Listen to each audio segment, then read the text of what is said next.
What's going on? So, my name is Jake Wise, and this is the Jake Wise Racing YouTube channel.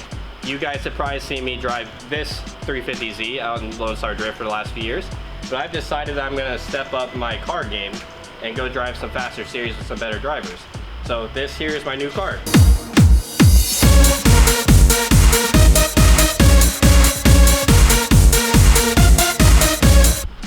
So this is my 240 SX. It's an S14. It's going to be a Zenki, as you guys can see. I think it's a 1995, I'm not really sure.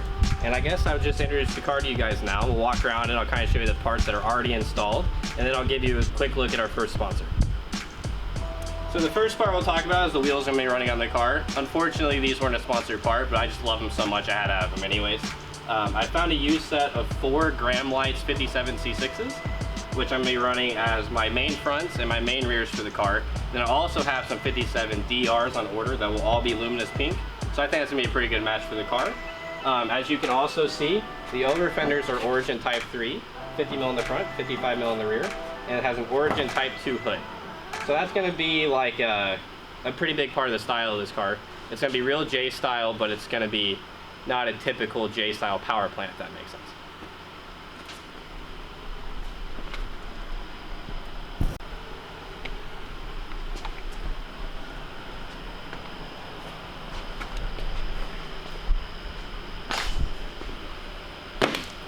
So now we'll move on to the suspension of the car, right? So it's going to be running Part Shop Max brakes with Wise Fab suspension in the front. And these coilovers, don't pay any attention to those. In a later video, we're going to review the coilover sponsor of the car. Alright, now on to the rear suspension of the car. We are also be running the Part Shop Max brakes. They're just not installed yet. We also have, as you can see, Wise Fab rear suspension. And if you come in and take a closer look, you can see this sick-ass powder-coated subframe back there. Alright, so now on to the fun stuff. So this car is going to be powered by an LS3. It's a Thompson Motorsport block. It's over there in the corner, wrapped up in blue. That'll be going in the car here pretty soon after some fueling stuff comes in. We're ready to get it all wired. But behind the Thompson LS3, we're going to have an RTS G-Force dog box. And it's going to be made to a 408 spool differential with 350Z axles. And if you want to come take a look at the transmission, you can see how high it has to sit.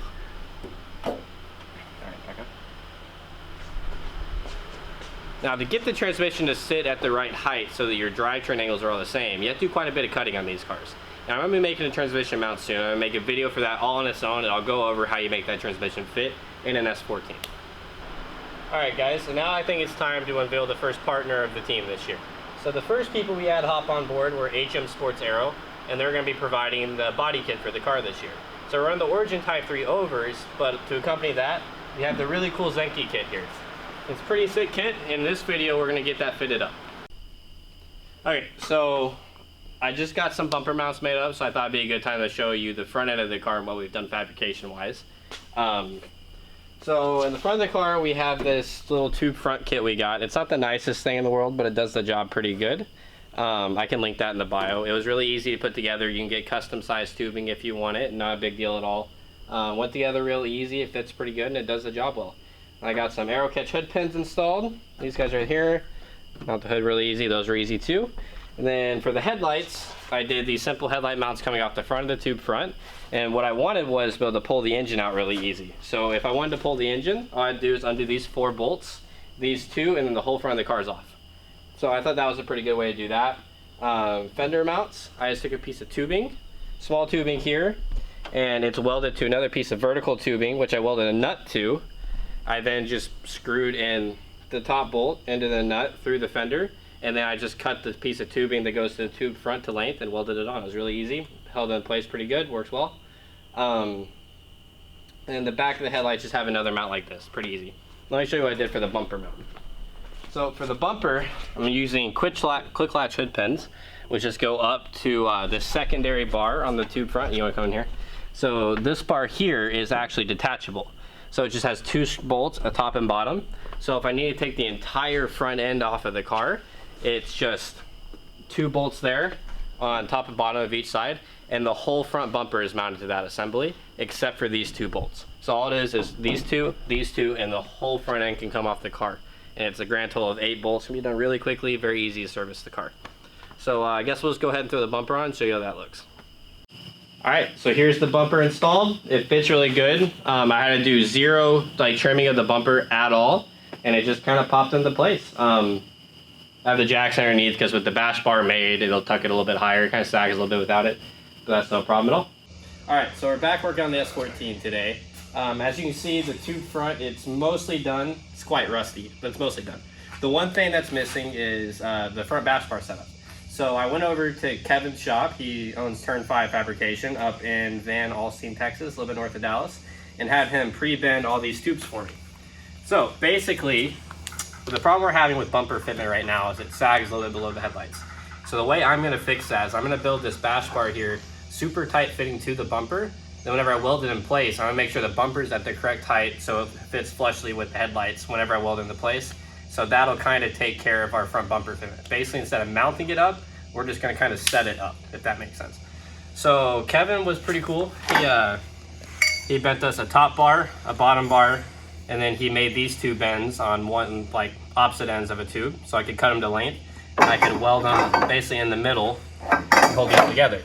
So I wanted it basically to be where you don't know there's a bash bar there. So I'm gonna build it in between these two little sections and just weld it into place, and hopefully it makes my bumper fit better. Alright guys, so we mocked it up inside the bumper. So how we did it was just basically how you saw it in the intro to this video. I just had all the bars laying inside the bumper, and I pretty much just notched these lower bars, or the mid bars, sorry, and I just kind of aligned them up to the top and bottom bars and tacked them into place. So now I'm just going to weld them up and we'll see how it all fits afterwards. Alright, so ignore the Call of Duty going on in the background. One of my buddies just entertaining himself. But me and my brother have been working on this some. We got the bash bar welded up. And so first thing to note on this series is any fabrication you see was done by complete noobs. Okay, so we don't know a better way to do this. So what we did was we took the bash bar, we set it in place within the bumper, and we duct taped it everywhere. So our idea with that is, that's where the bash bar is going to sit within the bumper whenever it's on the car. Okay, so we need to keep the top of the bash bar in contact with the top of the bumper because that's what's going to hold it in place. So our thought process was, if we duct tape it in place, it'll hold the bash bar there. We can mount the bumper on, and then we're going to build one bar that comes off of the plate on the frame rail straight to the middle of the bash bar, and that's going to mount our bumper real nice, high and tight, and it's going to look pretty good. So I guess we're going to go to that part. But the bash bar fits great. Came out really good.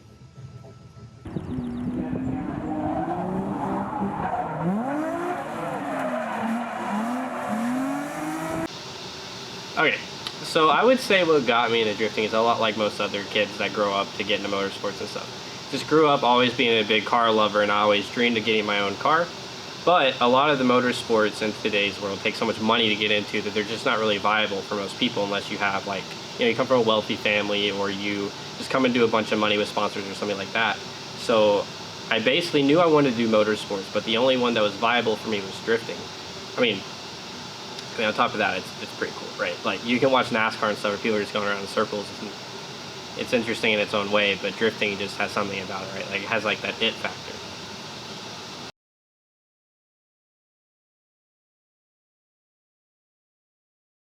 So a common question I've been getting since I kind of embarked on this journey is I've been driving in Lone Stars, so what's next? Where am I going to go from here? And that's kind of where this car comes in. I want to go to Clutch Kickers. If you don't know what Clutch Kickers is, it's a big payout series in Florida, and because it's a payout series where there's money on the line, it attracts some of the best drivers in the country to come all into one place. And outside of Formula Drift, it's kind of the only place where you can battle those guys. And I guess the reason I want to go there is so I can put myself against the best of the best in good cars. In Texas, the competition is really fierce, and Texas Street League, where I compete now, because all the cars are pretty even. But while there is really good drivers there, I want to put myself against the best and really see where I stack up. And I can do that at Clutch Kickers.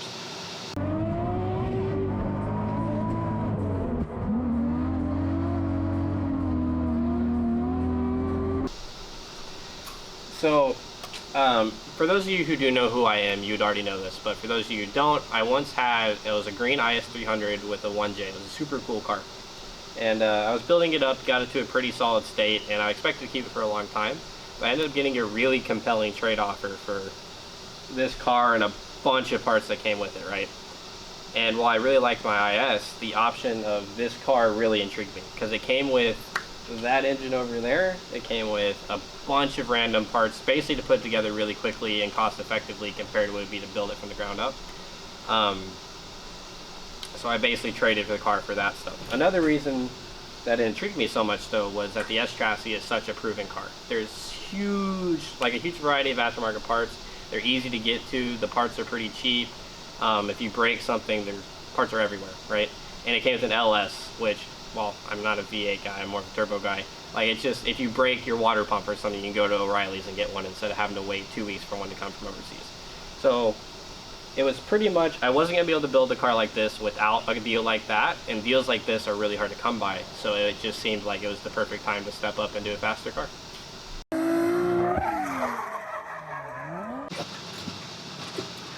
Most exciting part about the car? Come on, show you.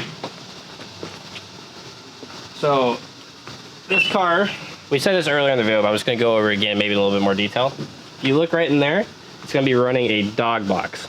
So specifically, it's an RTS G4 style box. It's top loading, and it's really similar to like what a NASCAR runs, right? So my car right now, it's a 350Z, like I said, and it runs a CDO9, which has like 3 grindy gears at this point. So I have to shift really smoothly. I can't really be hard on it or it's just gonna break. Dog boxes are sick though. Like, have you ever heard the cars go like clunk whenever you put it in the gear? It's just super cool to me. It makes you really excited. And I should be able to beat on that thing like, it's gonna be like unbreakable pretty much. And that just makes me really excited. I don't know, they're just really cool to me. They're kind of sick.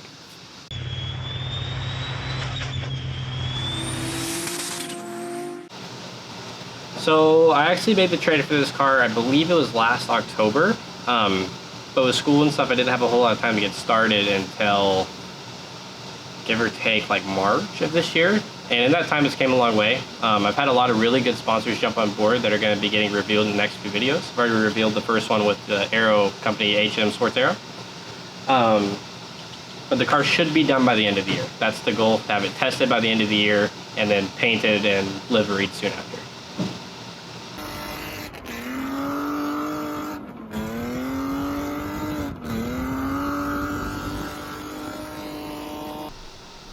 So the biggest challenge building this car, without a doubt, has been the fabrication stuff.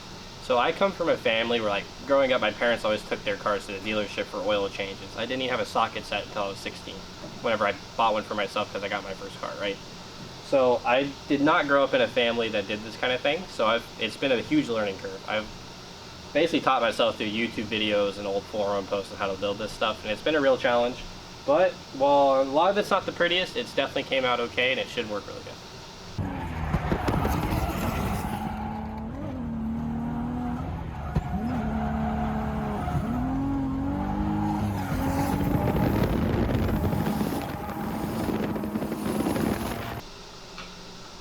Oh, the old built not bought debate, huh? Well, if your number one priority is get on track as fast as you can, don't build a car. If you're not ready to spend a bunch of money, don't build a car. If you don't know what you're doing, probably don't build a car. If you are like me and you don't take your own advice, build a car.